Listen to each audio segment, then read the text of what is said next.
잘 지내셨어요? 지난 시간까지 이제 정견에 대해서 간단히 말씀을 드렸는데, 오늘은 계율에 대해서 좀 말씀을 드리겠습니다. 계율하고 도시라고 하는 이제 두 가지 가장 기본적인 가르침에 대해서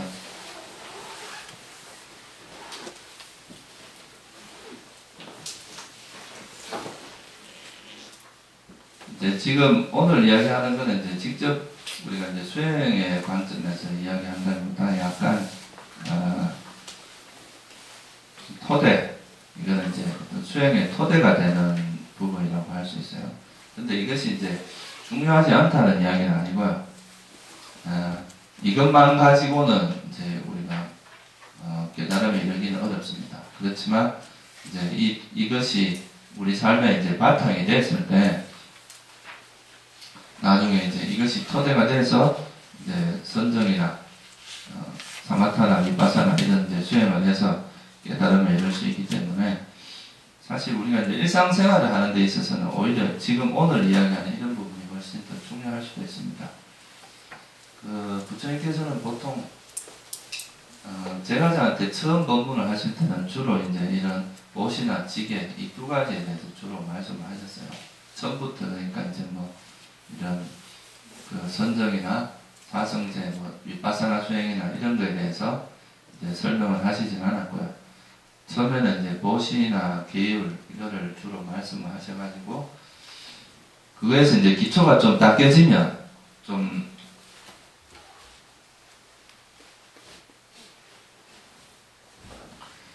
그래서 이제 기본이 좀 갖춰지면 그때 가서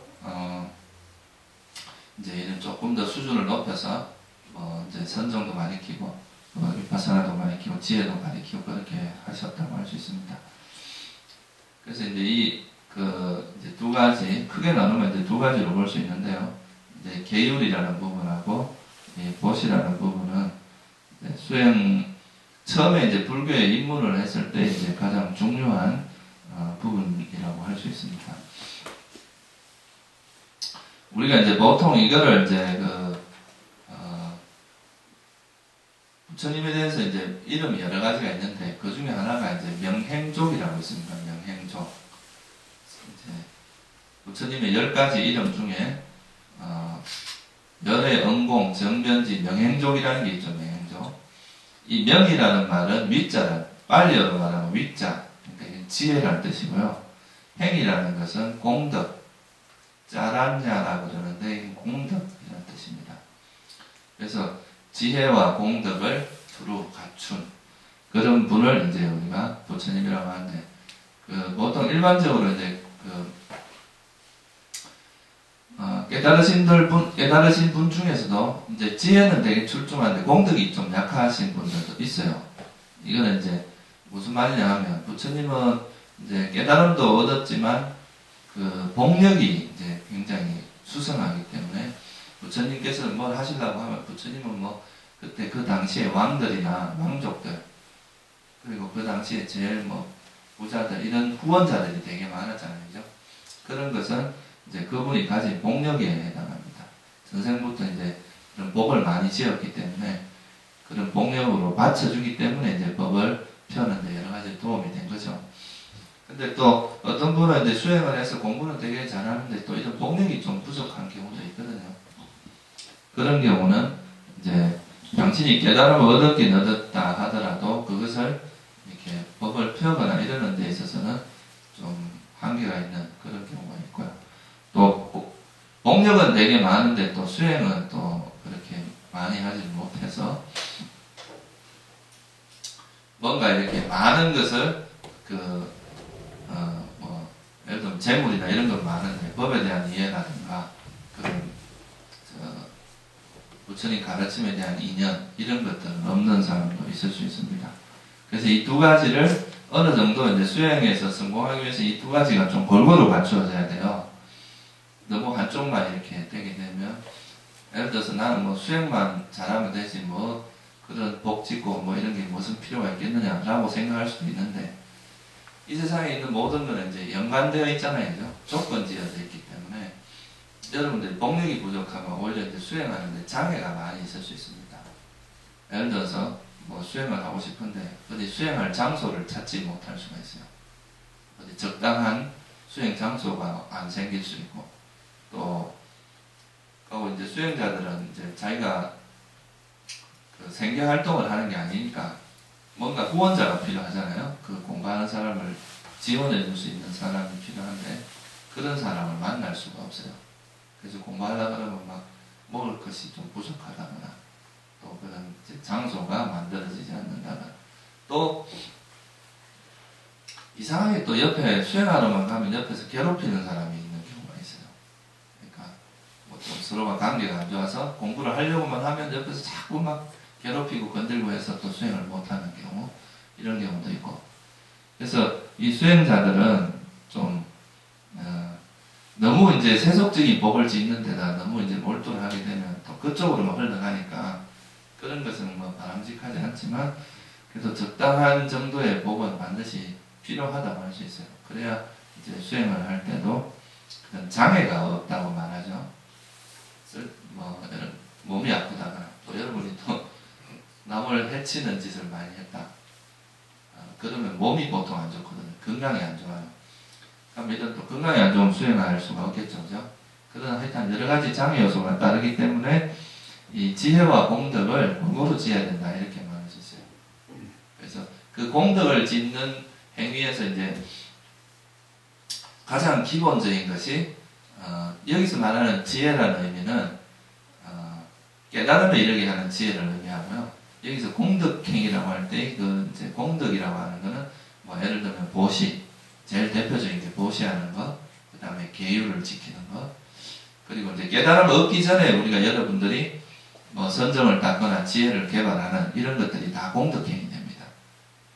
그러니까 왜 나는 저 사람은 수행을 잘하는데 왜 나는 이렇게 수행을 못하나, 나는 속도가 왜 이렇게 막 잘 이해도 못하나 이렇게 생각할 수 있는데 그런 건 이제 공덕이 부족해서 그렇다 이렇게 말할 수 있습니다. 예를 들어서 여러분이 전생에 수행을 많이 하셨으면 이 생에는 수행하는 게 쉽겠죠, 그죠? 근데 만약에 그렇지 않고 전생에 뭐 수행도 안 하고 계속 그런 세속적인 그 감각적 욕망을 즐기는데 시간을 많이 보냈다면은 또 여기 이 생에 와서도 수행하는 게 어렵겠죠. 그래서 이 부분은 약간 이제 여러분들이 잘 이해가 뭐 안 될 수도 있지만 이런 거는 좀 믿음의 영역에 해당합니다. 부처님은 이제 인과를 말씀하셨으니까 여러분들이 그 지금 이 생에서 이제 받는 모든 것들은 자기가 전생에 했던 일과 관계가 있잖아요, 그죠? 전생에 복을 많이 지었으면 이 생에 와서 좀 경제적으로도 풍족하고 또 좋은 인연을 만나고 그렇게 좀 좋은 조건에서 살 수가 있고, 복이 없는 사람들은 이 생에 막 삶이 쪼달리고 힘들고 또 주위의 인간관계도 되게 안 좋은 인간관계를 만나고 그렇게 되는 것처럼 수행도 전생에 이제 수행을 좀 많이 하신 분들은 이 생에 와서도 좀 수행하기가 편하고 덜 힘들고 좀 더 뭐 쉽게 이제 접근이 되고 그렇습니다. 근데 전생에 수행을 이제 안 하고 좀 농땡이를 많이 피는 사람들은 이 생에 와서 수행할 때 이제 괴로움을 많이 괴로움이라기보다 그 수행을 잘 하기 위해서는 이제 좀 저항을 받잖아요. 처음에는 번뇌 저항을 받는데 그런 데서 오는 어려움들이 조금 있을 수 있습니다. 근데 그런 거는 이제 잘 극복을 해야 되겠죠, 그죠? 그래서 이건 실제로 여러분들 우습게 생각할 일은 아닙니다. 실제로 그 스님들 중에서도 뭔가 자기가 공부하려고 애는 쓰는데 예를 들어서 뭐 어디 외국에 가서 공부를 좀 하고 싶어도 그런 차비가 구해지지 않는다거나, 그러니까 뭐 거기서 뭐 쓰려면 어떤 경비가 필요한데 그런 걸 누가 보시해주는 사람이 없다거나, 또 어떤 스님은 또 뭐 자기가 어디 공부만 하러 가면은 그 전에 공연주가 그 다음날 도망을 간대요. 그런 일도 있다고 그러죠. 그러니까 되게 이제 뭔가 복이 없는 거죠. 부처님 당시에도 그런 이야기가 있습니다. 어떤 거지가 있었는데 거지들의 무리가 있었는데 애가 하나 태어났는데 이상하게 이제 그때부터 뭔가 동양이 안 되는 거예요. 그래서 이제 거지들이 머리를 써가지고 두 그룹으로 계속 나눕니다. 그래서 이쪽 그룹이 나가고 이쪽 그룹이 나가는데 이 애가 포함된 그룹은 항상 이게 뭘 구분이 안 되는 거예요. 그래서 나중에 이걸 찾아보니까 그 애 때문에 그렇다는 거를 발견하고 그 애를 이제 이렇게 뭐 그 다른 데다 막 버리는 이런 이야기들이 나오거든요.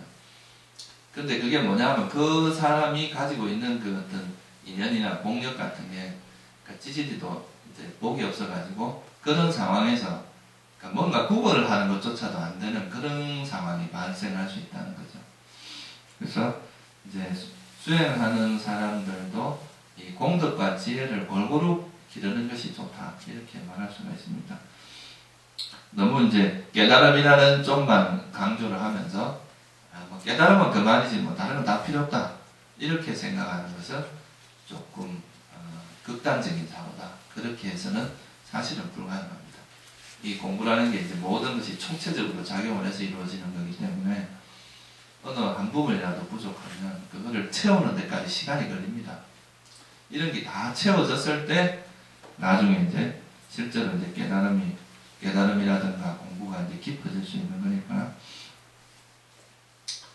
그래서 이제 공덕을 닦는 거에도 너무 소홀히 하면은 안 된다 이렇게 말할 수 있겠죠. 제일 이제 쉽게 공덕을 지을 수 있는 게 바로 보시입니다. 보시. 어떻게 보면 이제 이거는 자기가 정당하게 번 어떤 재물이나 음식, 자기가 얻은 것들, 정당하게 얻은 것을 남에게 나누어 주는 것을 이야기합니다. 보시는. 그러니까 뭐 우리가 뭐 밥을 한 그릇 이렇게 남에게 배고픈 사람에게 밥을 준다거나 또 가난한 사람을 도와준다거나 또 수행자들에게 음식을 공양한다거나 이런 게 다 보시에 들어갑니다. 그래서 이 보시라는 것은 가장 기본적인 어떤 이제 공덕을 짓는 데 있어서 가장 기본적인 거라고 할 수 있어요. 특히 이제 이런 성가에 보시하는 공덕은 다른 거에 비해서 아주 수성한 공덕을 갖고 있습니다.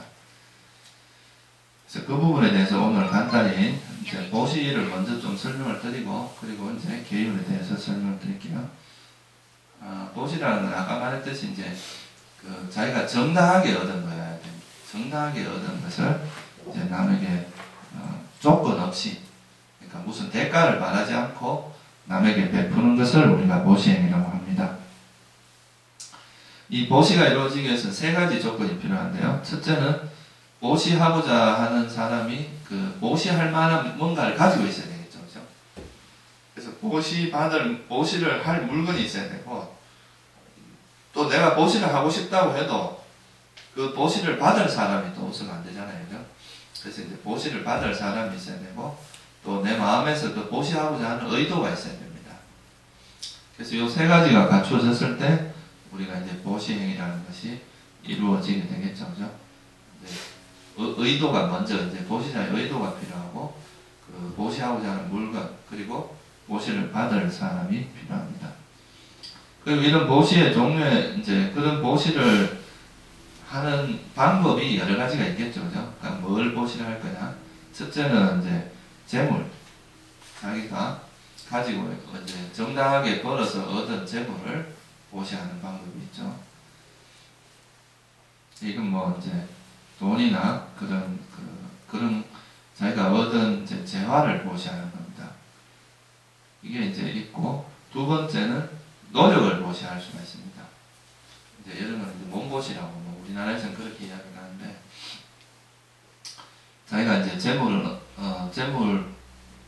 보시할 수도 있지만 예를 들면 이런 데 선언에 와서 뭐 청소를 한다거나 뭐 일을 도와준다거나 이런 거는 이제 돈을 받고 하는 건 아니잖아요. 그죠? 순수한 마음으로 뭔가 이제 자기의 어떤 능력, 그런 능력이나 노력을 보시함으로써 그런 걸 통해서 이제 보시행을 하는 것. 이것도 공덕을 쌓는 것. 이것도 하나의 보시에 들어갑니다.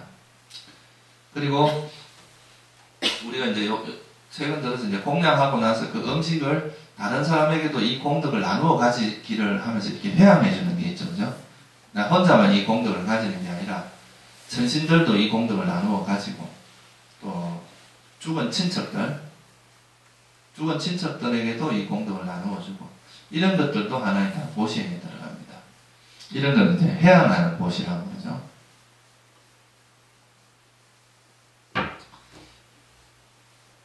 그래서 우리가 이런 회항하는 보시도 되게 중요합니다. 이런 회항하는 보시를 통해서 이제 여러분들의 죽은 친척들, 돌아가신 분들이 성가에 올린 그 음식을 회항을 해주면 그 음식을 먹을 수 있는 게 이제 유일하게 아기들이 먹을 수 있는 게 이제 이런 회항된 음식이기 때문에 그런 회항을 하는 보시도 되게 중요합니다. 그 다음에가 뭐냐면 함께 기뻐하는 것. 이것도 하나의 보시에 들어갑니다. 남이 잘된 거를 이렇게 남이 성공한 거나 이런 거를 이렇게 화를 내거나 또는 그것에 대해서 불만을 질투를 하는 게 아니고 그 남이 잘된 걸 함께 이렇게 기뻐해 주는 것, 이것도 하나의 보시행에 들어가요. 이런 것은 이제 우리 특히 남방불교 전통에서는 이게 굉장히 많은데, 예를 들어서 무슨 법회가 끝나면 우리가 같이 사두 하는 이런 것도 다 함께 기뻐하는 보시에 들어갑니다. 누가 잘했을 때, 제가 이제 미얀마 있을 때 그 사람들은 이제 스님들은 그런 습관적으로 그런 게 있어요. 누가 뭘 잘하면 그냥 사두 이걸 해줍니다. 그게 이제 일종의 다른 사람의 선행을 함께 기뻐해 주는 거거든요. 그러니까 그거에 대해서 질투를 하거나 뭐 잘난 척 하나 이렇게 생각하는 게 아니라 남의 이제 선행을 함께 기뻐해 주는 것. 그러니까 여러분들도 남들이 뭔가 좋은 일을 했을 때는 아유 참 잘했다, 좋은 일이다, 아 그거 참 좋다, 이런 사두를 함께 해주는 것이 되게 좋습니다. 그리고 이제 그 다음이 뭐냐 하면 이제 몸보시입니다. 몸. 이건 앞에서 말하는 거하고 좀 틀려. 노력을 보시하는 거하고 달리 자기 몸의 일부나 자기 목숨을 보시하는 거. 이런 걸 이제 신명보시라고 하죠, 우리가. 이 보시는 이제 좀 뭐랄까 좀 수준이 높은 형태의 보시입니다. 여러분들 요즘 우리 사회에서도 보면 그런 이야기 좀 들리죠. 뭐 누가 아픈데 자기 콩팥을 떼준다거나 간을 떼준다거나 그런 거 있잖아요, 그죠? 그런 게 일종의 이 몸을 보시하는 겁니다. 자기 눈을 보시한다거나 또 여러분들이 이제 죽을 때 내 사후에 내 장기를 이제 필요한 사람에게 보시한다거나 이런 것도 다 보시행에 들어갑니다. 이건 이제 보살들이 이제 바라미를 닦을 때 꼭 들어가는 보시 중에 하나가 이겁니다. 이제 꼭 해야, 보시가 이제 기본 바라밀이 있고, 중간 바라밀이 있고, 최고의 바라밀, 이렇게 세 가지로 또 나눠지거든요. 보시행도 이제 기본 보시가 있고, 중간 보시, 아주 최고의 보시, 이런 게 있는데, 이런 몸의 일부를 보시하는 게 중간 바라밀이라고 할 수 있고, 자기 목숨을 보시하는 경우는 이제 이 최고의 바라밀인데, 부처님 일대기를 보면은 그런 이야기들이 나옵니다. 짐승들이 배고파가지고 있는데 그 짐승들을 위해서 자기 몸을 이렇게 던져서 보시하는 이런 이야기들이 나오거든요. 이런 거는 자기 목숨을 보시하는 거고, 우리 지금 사는 세상에도 보면 자기 목숨을 던져서 다른 사람의 목숨을 구하는 이런 일이 있잖아요, 간혹, 그죠? 누가 물에 빠졌는데 그 사람을 구해주기 위해서 자기가 들어갔다가 자기는 죽고 그 사람은 구해주고, 또 일본에 어떤 우리 한국 사람이 일본 지하철인가 어디서 떨어진 사람을 구하다 자기가 죽었던 그런 일도 있잖아요. 이런 게 다 자기 목숨을 보시하는 겁니다.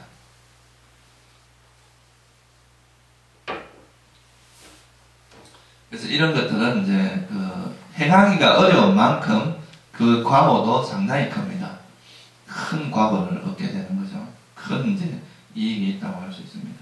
실제로 이 선행도 보시행 같은 경우도 좀 그런 일종의 바이러스라 그러면 말이 좀 이상한데 이런 파급 효과가 있다. 전파되는 전염성이 있다 그럽니다.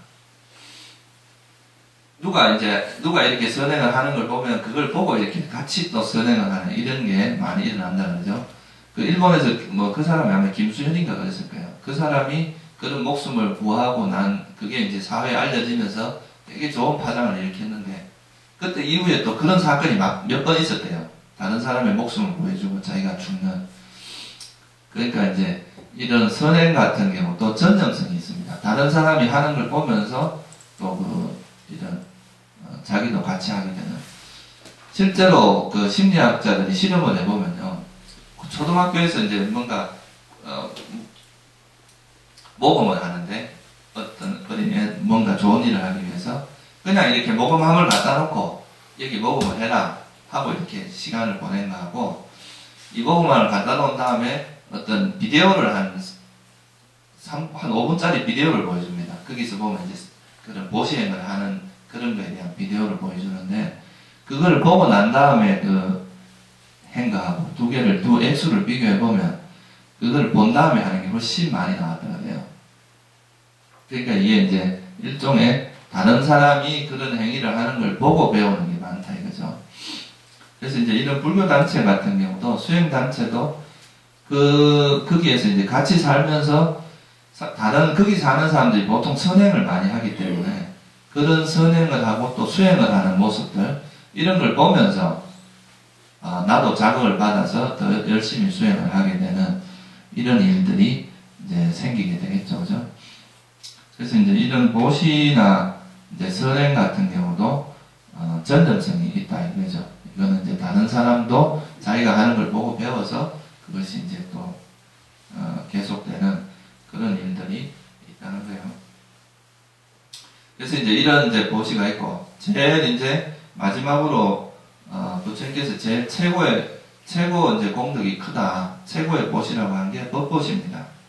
이거는 이제 여러분들이 뭐 예를 들어서 부처님의 가르침을 보시한다거나 뭐 책을 이렇게 보시한다거나 뭐 이런 것도 하나의 법보시에 들어가고, 또 여러분들이 공부를 열심히 하셔가지고 자기가 이제 익힌 경험한 또는 이제 불교에 대해서 이해한 바를 남들에게 이렇게 전해주는 것, 이런 것도 최고의 보시라고 할 수 있습니다. 왜 법보시가 최고 수성하냐 라고 한다면, 다른 거는 이제 일단 일시적으로 그 사람들을 도와줄 수는 있어요.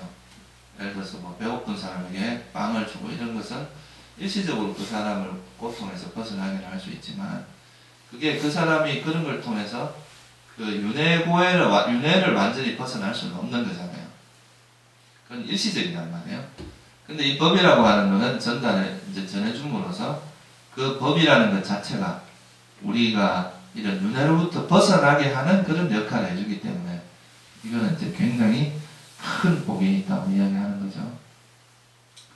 그래서 그 부처님이 이제 중생들에게 법을 쓰라는 이런 거는 부모가 평생 이제 그 자식을 돌봐주는 것보다 더 수성하다고 이야기를 하거든요. 왜냐하면 부모가 자식을 돌봐주는 것은 이 한 생에 국한되어 있지만, 부처님이 이 법을 쓰라고 이런 거는 이제 세세생생 그러니까 고통에서 벗어나게 해주기 때문에 굉장히 큰 의미가 있다고 이야기를 하는 거죠.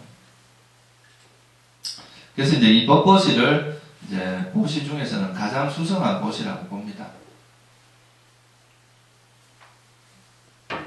특히 이제 스님들 같은 경우는 열심히 수행을 해가지고 자기가 이제 이런 법에 대한 깊은 이해를 해서 그거를 다른 사람에게 전해주는 이런 게 이제 스님들의 어떻게 보면 의무라고도 할 수 있죠.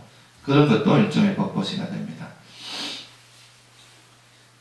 이런 보시의 공덕은 이제 그 복과 덕이 생기게 하는 게 일종의 이제 공덕입니다.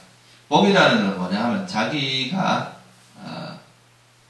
내가 예를 들어서 이제 그 부처님께서 이제 이 보시를 하는 때 그 공덕이 내가 만약에 다른 사람에게 뭔가를 많이 이제 재물이라든가 노력 이런 걸 많이 보시를 하게 되면 그거는 이제 내가 다음 생에 태어나도 뭐 예를 들면 재물이 넉넉하고 부자로 태어나고 잘생기게 태어나고 이런 게 다 복력에 해당하거든요. 이런 복이 생기고, 또 덕이라고 하는 건 뭐냐면 이제 자기가 복을 짓다기보다 남에게 권유할 수가 있어요, 그죠? 자기는 이제 뭐 재물이 없어서 못 짓더라도 다른 사람에게 이런 좋은 일이 있으니까 같이 보시하자 이렇게 권선이라고 그러죠. 권선. 이런 일을 많이 하면 이제 권속이 많아진다고 이야기를 합니다. 그래서 자기가 많이 보시라면 복이 생기고, 이제 남에게 보시를 권유를 하면 그 권속이 많이 생긴다고 이야기를 해요. 그래서 그 두 가지를 이제 합쳐서 복덕이라고 이야기를 합니다. 그리고 또 이제 보시행을 하게 되면 다음 생에 그 선처, 다시 말하면 인간이나 천상계에 태어날 수 있는 조건이 됩니다. 뭐 사리불존자, 아니 목련존자가 가끔 이제 천상계에 진통이 있으시니까 천상에 가서 이제 그 33층이라고 하는 천상에 자주 가서 거기 있는 사람들한테 이제 물어본다는 거죠. 당신은 무슨 선업을 지어서 이런 천상에 태어났느냐? 그러면 뭐 어떤 사람은 잘 말을 안 하는데 막 이렇게 계속 물어보면 부끄럽습니다. 저는 그냥 그 스님 지나가는 스님이 무를 이렇게 캐서 그거 한 뿌리를 보시한 공덕을 여기 태어났습니다. 뭐 이렇게 이야기를 하고 그런 이야기가 있어요. 그래서 이게 보시라는 게 꼭 크고 작고 이런 게 중요한 게 아니라 어떤 이제 어떤 마음으로 하느냐가 되게 이제 중요한 역할을 한다는 거죠. 그리고 이 보시라는 게 또 아주 기본적으로 탐욕이나 성욕을 버리는 데도 도움이 됩니다. 예를 들어서 내가 이제 꼭 지고 이것만 내 거니까 이건 꼭 남한테 절대 나누지 않겠다 이런 거는 탐욕을 키우게 되고 또 남에게 이제 주는 것에 대한 뭐 싫어하는 마음, 남이 잘 된 것을 또 내만 잘 되려고 하는 이런 마음이 남이 잘 된 것을 싫어하는 마음도 생기고 그래서 보시행이라는 게 일종의 자기 탐욕을 버리는 어떤 그런 역할도 한다 이렇게 볼 수 있습니다. 그러면 이런 이제 가장 수성한 보시를 하기 위해서는 이제 어떻게 해야 되느냐, 그 마음 자세가 어때야 되느냐 여기에 대해서 간단히 좀 설명을 드리면 이 보시라는 것도 이제 두 가지가 중요합니다. 아까 그 세 가지가 중요하다고 그랬죠. 하나는 뭐였어요? 자기 보시자의 의도가 중요하다고 그랬죠. 그죠? 의도가 있어야 되고 또 어떤 물건을 보시하느냐, 어떤 대상이 하느냐 이게 중요한데 그럼 일단 자기가 이제 어떤 의도로 하느냐가 되게 중요하단 말이에요. 하기 싫은 걸 억지로 하는 수도 있고 남이 시켜서 할 수도 있고 근데 자기가 자발적인 마음으로 보시를 하면 그거는 이제 보시 공덕이 크고 또 보시의 결과를 바란다 이런 것도 보시의 공덕이 줄어듭니다. 왜 그러냐 하면 자 보세요. 우리가 이제 보시를 하는 마음은 선한 마음입니다. 그죠? 선한 마음이에요. 선한 마음인데 보시를 하기 전에 이거 내 보시를 하면 괜히 내 아깝다 또는 이거 해도 뭐 진짜 공덕이 있을까 이런 생각을 하게 되면 그 선한 마음에서 탐욕이나 의심, 성냄 이런 것들에 이런 불선한 마음들이 개입을 합니다. 그러면 그냥 선한 행위를 했을 때 그것이 좋은 가보를 가져올 수 있는데 이런 불선한 마음이 이 보시를 하는 행위를 둘러싸 버리면 이 불선한 마음이 선한 업이 있는 걸 방해를 해버립니다. 선업은 이제 선한 가보를 일으키게 하고 불선한 업은 불선한 가보를 일으키는데 이게 선한 가보가 일어나는 걸 방해를 한단 말이에요. 그렇기 때문에 결국은 뭐가 되냐면 자기가 원래는 이게 굉장히 큰 가보를 받을 수 있는 큰 좋은 결과를 얻을 수 있는데 그 보시하기 전에 일어나는 불선한 마음들이 그 가보가 일어나는 걸 방해를 해가지고 오히려 결과가 약해진다 이 말이죠. 그래서 보시하기 전의 마음도 즐겁고 또 보시할 때의 마음도 즐겁고 보시를 한 후에도 즐거운 마음으로 하는 이런 보시는 그 보시하는 행위 주변에 내가 참 좋은 보시를 했다 또는 아주 내가 순수한 마음을 했다 이런 게 결합되면서 이 보시의 선업을 이 둘러싼 선업이 정폭시킨다 이 말이에요. 그 주변의 그 선한 마음들이 그래서 이제 보시를 할 때 어떤 마음으로 하느냐에 따라서 그 보시 공덕이 차이가 날 수 있습니다. 여러분들 그 이야기 아주 유명한 이야기라서 잘 알 거예요. 어떤 가난한 여인이 보시를 하는데 그게 이제 보시를 했었는데 다른 그 유명한 사람들이 이제 이 가난한 여인은 등불을 보시를 했는데 아주 이제 작은 등을 보시를 했죠. 겨우 이제 구해가지고 근데 다른 사람의 불은 막 엄청나게 큰 등으로 이렇게 하고 이랬는데 너무나 아름답게 화려하게 보시를 했죠. 근데 어디서 바람이 강풍이 불어왔는데 다른 불은 다 꺼졌지만 이 여인의 불은 안 꺼졌다 그러잖아요. 그게 이제 되게 유명한 이야기로 알려진 이야기인데 그런 것처럼 그 여인은 너무나 이제 등불 하나를 보시하기 위해서 정말 순수한 마음으로 했기 때문에 그 공덕이 너무나 커서 그런 이제 비록 그 등불은 작았지만 그 보시하고자 하는 의도는 너무나 이제 순수했기 때문에 그런 큰 공덕이 있고 부처님이 그 불은 어느 그 아무리 강한 바람이 와도 끌 수 없다고 그렇게 말씀을 하실 정도로 그렇다는 거죠. 그래서 이제 이 보시를 할 때 마음가짐이 중요하고 둘째는 대상이 중요합니다. 어떤 대상한테 하냐에 따라서 또 보시 공덕이 차이가 납니다.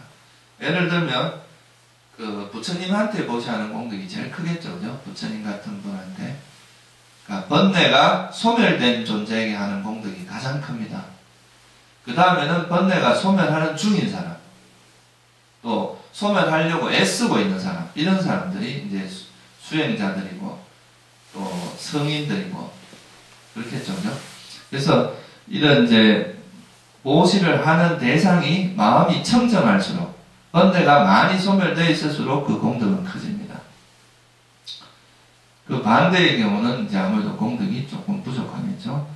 그래서 이제 어느 존재에게 하는 게 가장 중요한데 부처님이 최고고 그 다음에는 아라한, 그 다음에는 이제 그 아라한은 되지 못했지만 수다원이나 그 깨달음을 이제 얻은 그 완전한 깨달음을 얻기 전에 있는 단계, 성인의 단계. 그래서 이 성인한테 보시하는 것은 기본적으로 무량한 공덕이 있습니다. 이건 뭐 셀 수 없는 가부가 있고, 깨달음을 얻지 못했더라도 선정에 든 사람에게 보시하는 공덕은 1000억 배라고 합니다. 1000억 배. 그러니까 만약에 순수한 마음, 여기는 순수한 마음으로 보시했다는 것이 기본적으로 바탕이 돼야 돼요. 뭐 다른 보시를 통해서 다른 이제 불순물이 끼지 않고 순수한 마음으로 보시했을 때 1000억 배라고 합니다. 그리고 이제 우리가 아무 관계도 없는, 예를 들면 짐승한테 개나 이런 이제 짐승들에게 보시를 하는 것도 100배의 효과가 있다고 합니다. 요즘 뭐 은행 금리 얼마 돼요? 3%? 그러니까 그런 거하고 비교가 안 되는 과거가 있습니다. 그러니까 100배가 있고, 또 일반 개를 안 지키는 거야 일반 사람에게 보시려도 1000배라고 하고, 개를 잘 지키는 사람에게는 10만 배라고 합니다. 그리고 아까 말씀드렸듯이 선정에 든 사람이 하면 1000억 배의 효과가 있다. 그렇게 이제 이거는 제 말이 아니고 여러분들이 맞지마니까라는 경전이 있습니다. 그 맞지마니까에 보면 어거의 그 이제 보시의 공덕에 대해서 보시에 대한 작은 분석의 경 이런 경전이 있어요. 보시 분석에 대한 경이 있어요.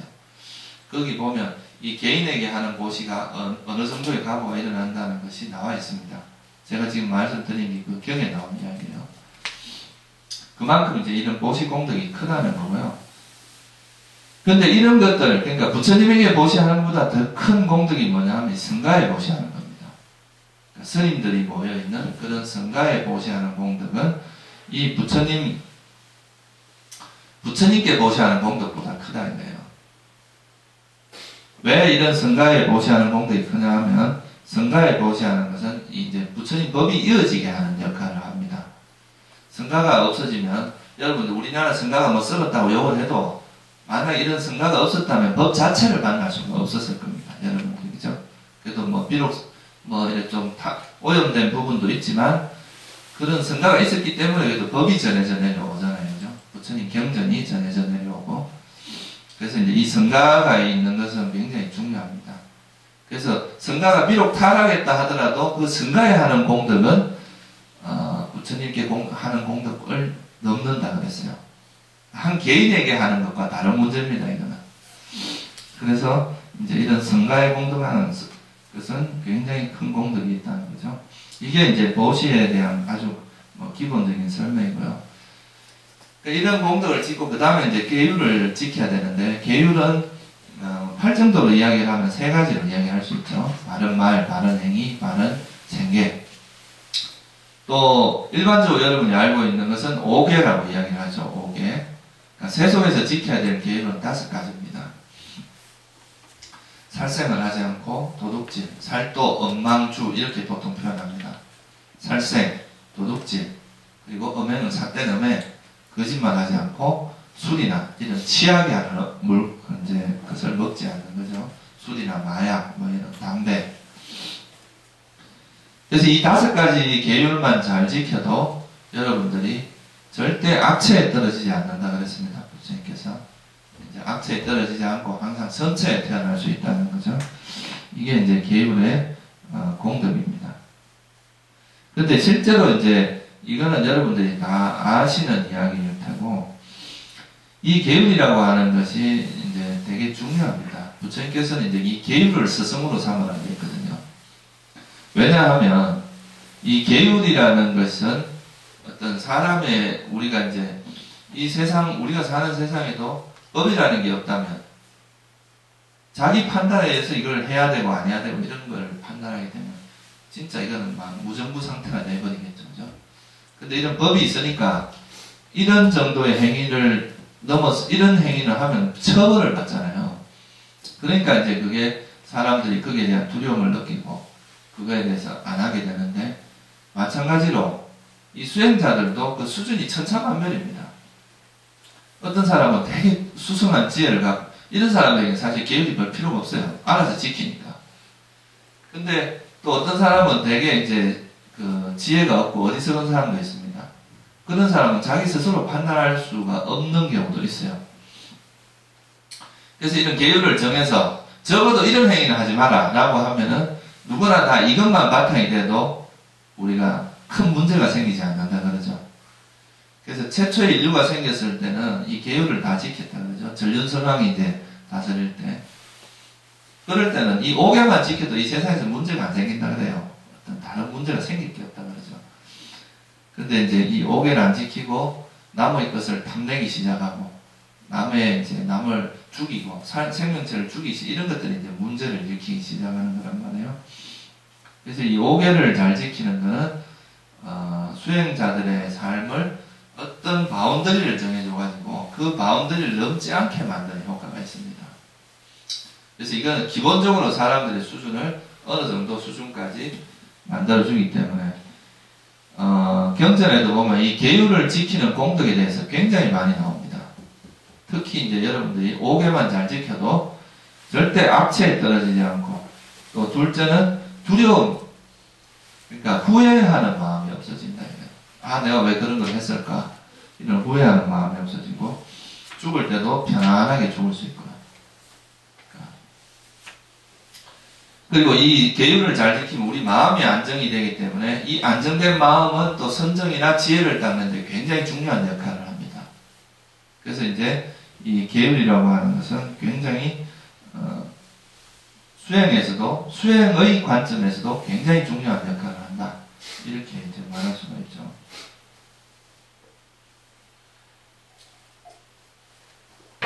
실제로 이제 저기 남방에 가보면 그 남방 불교에서 이제 이런 데서는 이제 계율을 되게 철저히 지키는데, 계율을 철저히 지키면 스님들이 할 게 없습니다.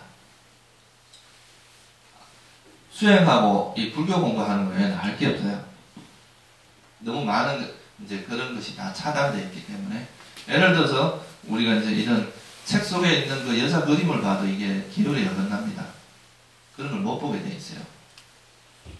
노래도 못 듣게 돼 있어요. 음악을 안 듣게 돼 있죠. 그러니까 TV 같은 걸 볼 수가 없는 거예요. 그게 이제 일단 계율세 거기는 뭐 내가 원하는 것만 나타나는 게 아니잖아요, 그죠? 그리고 뭐 남녀가 만날 때도 항상 어떤 누구가 이렇게 공개된 공간에서 만나야 되고, 그러니까 따로 이렇게 밀폐된 공간에서 못 만나게 돼 있거든요. 그런 여러 가지 계율만 잘 지키면 사실 문제가 생기기 별로 없어요. 돈 문제도 그렇고. 미국가 원래 돈을 못 만지게 돼 있단 말이에요. 그런 것들이 다 만약에 지켜진다면 스님들이 이제 수행하고 이런 거 외에는 할 게 없어진다 이거예요. 그래서 사실 이 계율이 잘 지켜지면 법이 오래 간다는 겁니다. 이 계율이 무너지면 법의 수명도 아주 빨리 단축됩니다.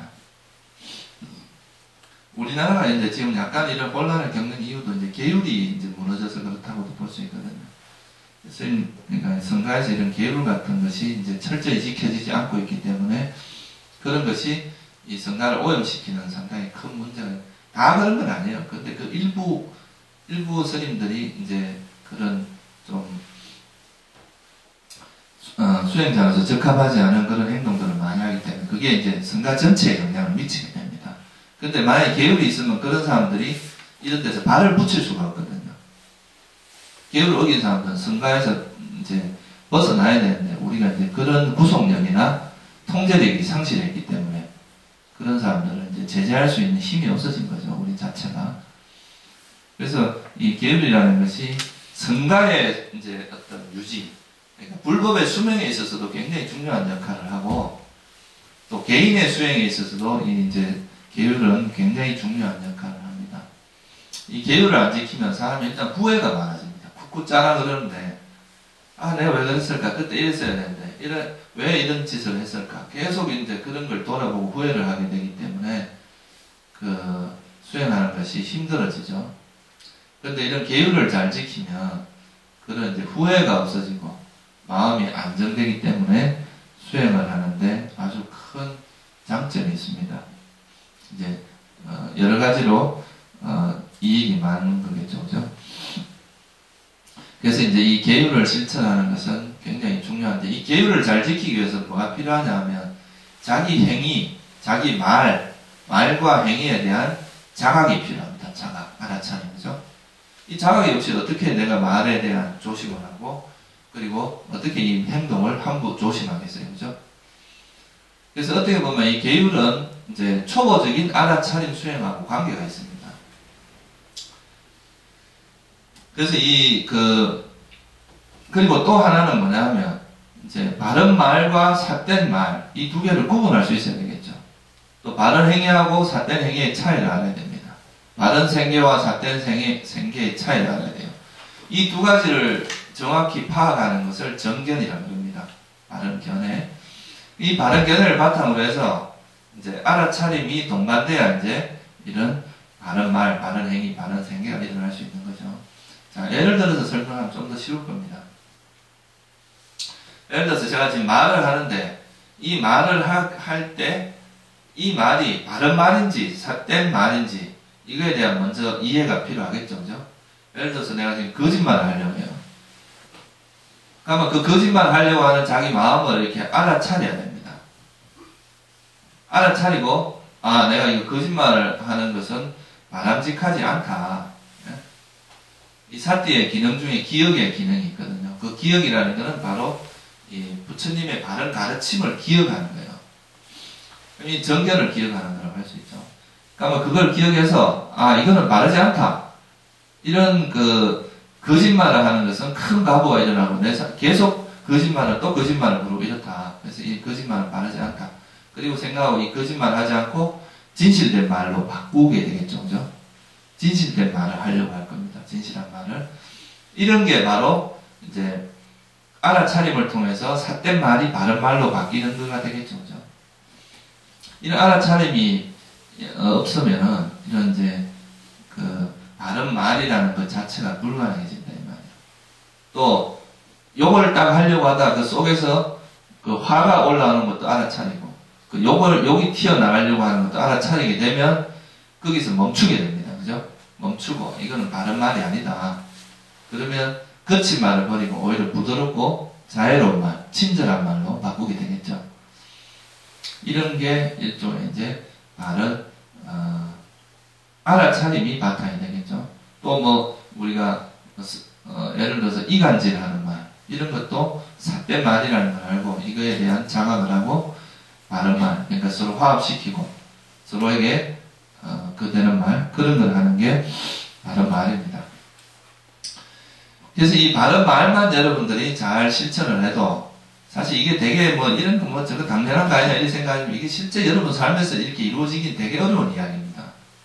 이 말 때문에 우리가 실수하는 경우가 되게 많잖아요, 그죠? 말 한마디 잘못해서 이제 서로 간에 막 관계가 완전 멀어진다거나 또 아주 이제 심한 욕설 같은 거 한마디 하면 서로 인간관계가 평생 깨지기도 하거든요. 그래서 이제 이 마음을 말을 하기 전에 자기가 어떤 마음으로 말을 하는지를 알아차리고 그 말이 바른 말이 되도록 하는 거 이거는 이제 생활 속의 알아차림 수행 중에서도 아주 중요한 수행입니다. 이런 걸 우리가 이제 구태여 이름 붙이자면 토킹 메디테이션, 그러니까 이게 말하는 대화 명상이라고 이야기를 하죠. 이 말할 때 자기 의도를 잘 알아차려서 그 말이 이제 바른 말이 될 수 있도록 그렇게 이제 알아차림을 하는 거, 이거를 우리가 이제 대화 명상이라고 하고, 이거는 이제 어떻게 보면 세상을 사는 데 있어서 굉장히 중요한 역할을 합니다. 자기가 말할 때 그 말의 의도가 뭔지를 알아차리는 것이 되게 중요해요. 물론 이게 이제 처음에는 쉽지 않습니다. 처음에는 일단은 이 부처님께서 말씀하신 이 바른 말이 어떤 거라는 거 거짓말 안 하고, 그 다음에 이제 거친 말, 또 남에게 이간질 시키고 쓸데없는 말 이런 걸 줄이고 진실된 말을 하고, 또 부드러운 말, 그리고 파업시키고, 또 법에 대한 말을 주로 하고, 이런 식으로 그 행동 자체, 우리에게 하는 그 말이 나오는 그 자체가 그런 식으로 나오도록 연습을 많이 해야 됩니다. 여러분들이. 이 말이라는 게 얼마나 무서운지는 여러분이 경험상으로 많이 알고 있을 겁니다. 그래서 자기가 말하기 전에 항상 자기를 한번 돌아보는 이 과정이 꼭 필요합니다. 이게 바로 이제 불교에서 말하는 알아차림 수행입니다.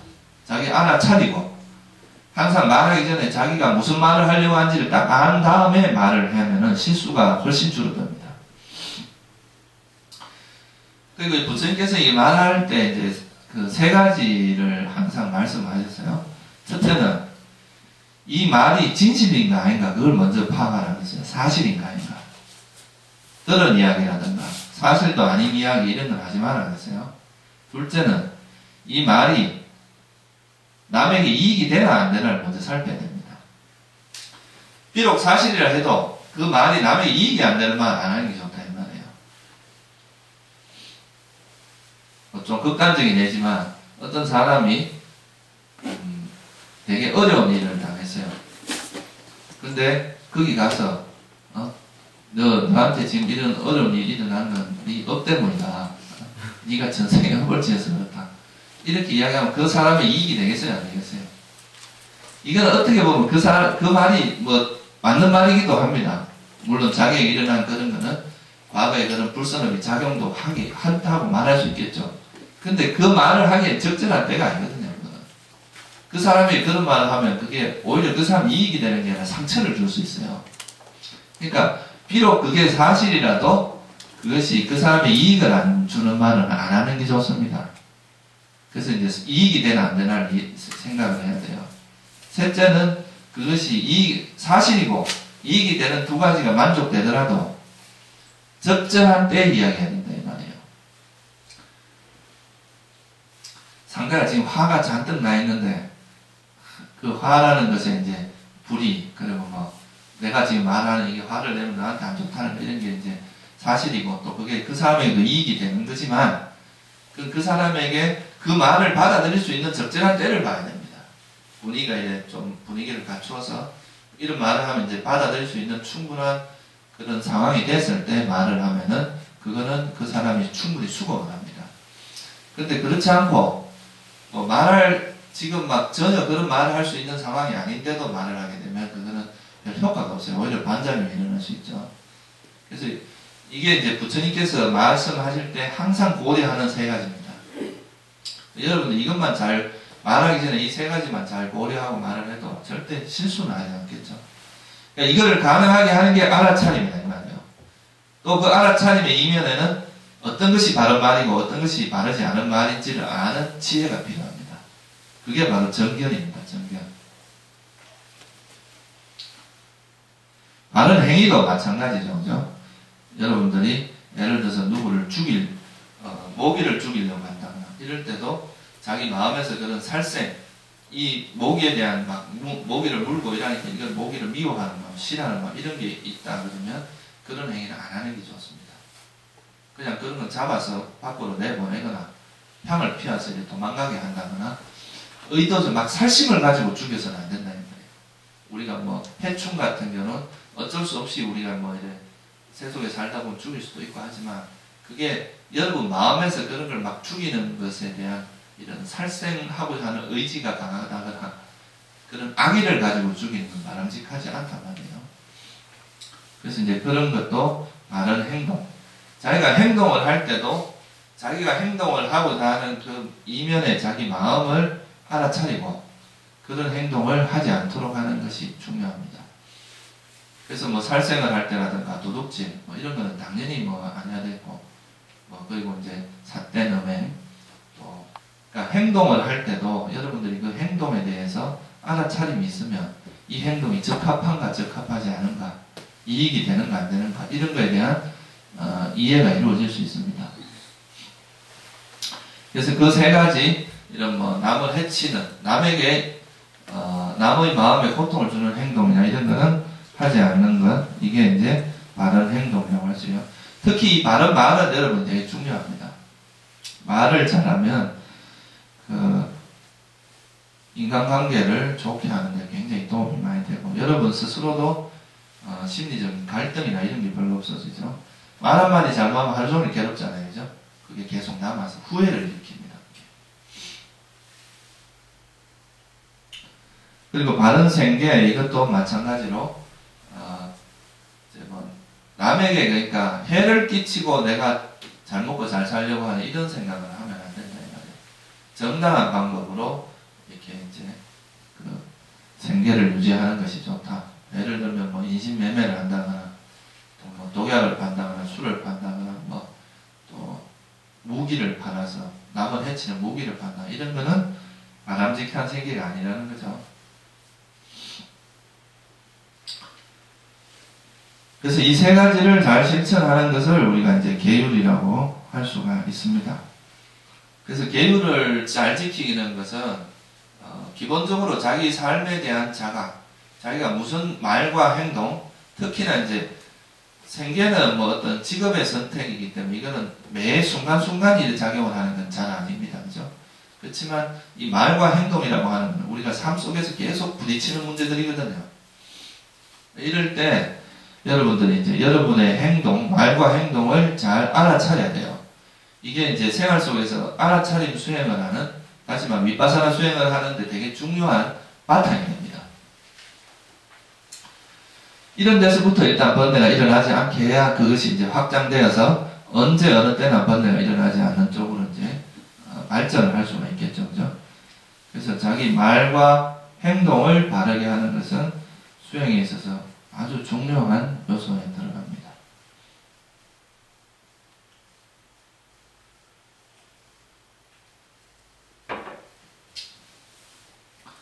그래서 이제 이런 계율은 그 단순히 그냥 이제 우리가 복을 짓는 차원의 의미가 아니라 이 계율은 하나의 수행의 차원에서도 굉장히 중요한 역할을 한다는 겁니다. 이 계를 잘 지키려면 이제 마음이 일단 안정이 되고 후회가 없어집니다. 후회가 없어지기 때문에 우리 마음이 안정이 되고 그 안정이 된다는 것은 삼매와 지혜를 닦는데 굉장히 좋은 역할을 하게 되죠. 그래서 이제 이 계정해 이 세 가지가 그러니까 계율이 이거는 팔정도에 들어가잖아요. 그죠? 우리가 보시는 팔정도에 들어가지 않습니다. 근데 계율은 팔정도에 들어가요. 그러니까 뭘 의미하냐면 이 팔정도는 수행의 관점에서 접근이 된다 이 말이에요. 이 계율은 수행에 있어서도 상당히 중요한 역할을 한다는 거죠. 그래서 이 우리가 부처님께서 이제 열반하실 때 남긴 말씀 중에 계율을 의지하고 법을 의지해서 수행하라고 했거든요. 이 계율이라고 하는 게 여러분들 삶의 기본을 형성해 줍니다. 계율만 잘 지켜도 적어도 지자들한테 현명한 사람들한테 비난받을 일은 없다는 말이에요. 비난받을 행동을 안 하기 때문에 그래서 이 계율만 잘 지켜도 적어도 남에게 비난받거나 남의 손가락질 받는 그런 일은 절대 없다 이 말이에요. 그러니까 이 계율은 굉장히 튼튼한 토대 역할을 해줍니다. 그래서 이 계율을 잘 지키는 것을 우리가 이제 기초공사를 튼튼히 하는 거다 이렇게 이야기하거든요. 그래서 이 계율을 바탕으로 해서 이 부처님 법을 배워가지고 그걸 통해서 수행을 하면은 수행이 아주 이제 원만하게 진행이 된다 이거죠. 근데 이 계율을 무시하면은 여러분들이 수행을 해도 밑빠진독에 물 붓깁니다. 평소에 이 계율을 안 지키는다는 것은 거친 형태의 번뇌가 일어나는 걸 감지를 못한다는 뜻이거든요. 그 말은 아무리 수행을 해도 그거는 그런 데서 다 샌다는 이야기예요. 그래서 이 계율은 굉장히 중요합니다. 여러분들 솔직히 5개를 본인이 잘 지키는 경우, 정말 잘 지키는가 이렇게 생각해보면 그게 쉽지 않거든요. 5개를 잘 지키는 것만 해도 5개가 완성된 존재가 수다원입니다. 이 수다원이 돼야 5개가 완전히 정말 완성이 될 수 있어요. 그러니까 5개를 지키는 것도 그렇게 쉬운 일은 아닌데 그거를 생활 속에서 실천하려고 노력을 해야 됩니다. 그러니까 여러분 이익을 위해서 거짓말 한다거나 이런 일들을 안 해야 돼요. 그 불교에서는 화이트 라이라는 게 없습니다. 그러니까 이거는 차라리 부처님은 거짓말 할 바엔 침묵을 하마 했지 절대 거짓말을 하진 않습니다. 그래서 이거를 계율을 단순히 초보적인 어떤 수행이라고 생각하지 마시고 수행에 있어서 굉장히 중요한 부분이다. 만약에 중요하지 않으면 8 정도에 넣지는 않았을 겁니다. 부처님께서 그냥 5 정도라고 하셨겠죠. 그죠? 근데 그게 그만큼 중요한 요소이기 때문에 8 정도에 포함된 거라고 할 수 있어요.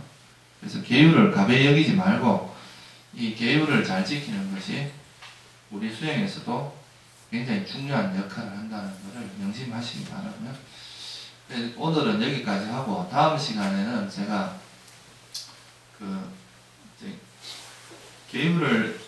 계율에서 조금 더 이제 수준 높은 계율이 뭐냐 하면 그 감각 기능의 단속이라고 있습니다. 인드리아 사마라라고 하는데 이 감각 기능의 단속이 또 굉장히 수행에서 중요한 역할을 합니다. 그래서 그 감각 기능의 단속이 뭔지를 이제 다음 시간에 좀 걸쳐서 좀 더 이야기를 하겠습니다. 오늘은 여기서 마칠게요.